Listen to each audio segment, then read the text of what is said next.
যে আমাদের রাজ্যের মাননীয় মুখ্যমন্ত্রী তিনি একজন মহিলা, তিনি মা দুর্গার মতো সমস্ত দিকেই তিনি কিন্তু তার সেই সাফল্য এবং তার যে কার্যক্রম তিনি কিন্তু সেটা করে আসছেন।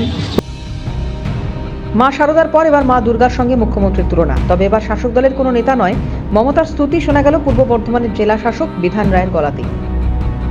যে আমাদের রাজ্যের মাননীয় মুখ্যমন্ত্রী তিনি একজন মহিলা, তিনি মা দুর্গার মতো সমস্ত দিকেই তিনি কিন্তু তার সেই সাফল্য এবং তার যে কার্যক্রম তিনি কিন্তু সেটা করে আসছেন। শুক্রবার স্পন্দন মাঠে জেলা সৃষ্টিশ্রী মেলার উদ্বোধনী অনুষ্ঠানে উপস্থিত ছিলেন পূর্ব বর্ধমানের জেলা শাসক বিধান রায়। সেখানে স্বনির্ভর গোষ্ঠী সম্পর্কে উপস্থিত মহিলাদের উদ্দেশ্যে বক্তব্য রাখতে গিয়ে তিনি মা দুর্গার সঙ্গে মুখ্যমন্ত্রীর তুলনা করে বসলেন। যদিও তৃণমূল জেলা শাসকের মন্তব্যের সমালোচনায় কিছু দেখছে না। কেন্দ্রীয় সরকারের বঞ্চনার মধ্যে দিয়েও তিনি মানুষের কাছে পৌঁছে যাচ্ছে, তো এটা একটা নজির। সেই নজিরটা জেলা শাসক কেন, সারা পৃথিবীর মানুষ এখন ভাবছেন যে মমতা ব্যানার্জি কিভাবে এ কাজ করছেন।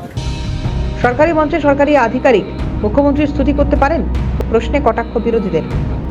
বিধায়কদেরকে শুনেছি এই ধরনের মন্তব্য করতে। আজকে জেলা শাসক যিনি একজন প্রশাসনিক আধিকারিক, নিরপেক্ষভাবে যার কথা বলা এবং কাজ করা উচিত, তিনি যে মন্তব্য করলেন, এরপর উনার নিরপেক্ষতা নিয়ে আমরা বিজেপির পক্ষ থেকে প্রশ্ন তুলছি।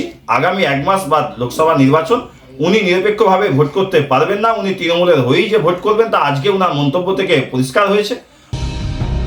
তবে এই তো প্রথম নয়, এর আগেও শাসক দলের নেতাদের মুখে কখনো মা শারদা, কখনো ভগিনী নিবেদিতা, কখনো দেবী অন্নপূর্ণার সঙ্গে মমতা বন্দ্যোপাধ্যায়ের তুলনা টানতে দেখা গিয়েছে। তবে এবার একেবারে খোদ জেলা শাসক, তাও সরকারি অনুষ্ঠানের মঞ্চ থেকে প্রশ্ন তুলবেই। রাজেশ কানের রিপোর্ট, ক্যালকাটা নিউজ।